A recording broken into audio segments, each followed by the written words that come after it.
Do you know what Fantasia and 1951's Alice in Wonderland have in common? Yes, they're both Disney animated films, but that's not what I'm talking about.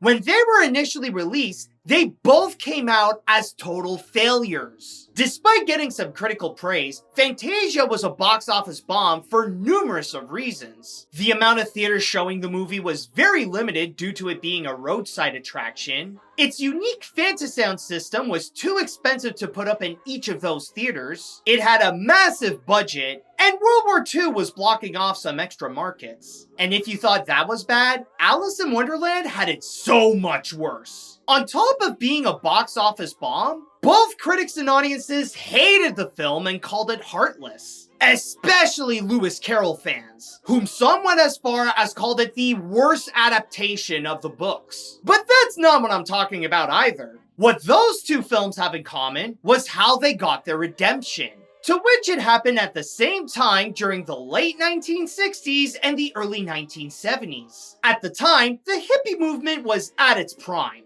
And yes, thanks to some substances, psychedelic imagery was considered the hottest trend. And when someone said, "Dude, they must have been on drugs when they did that," that was actually considered a compliment. So when teens and college kids rediscovered Alice in Wonderland and Fantasia, they were really digging the abstract surrealism that they were presenting.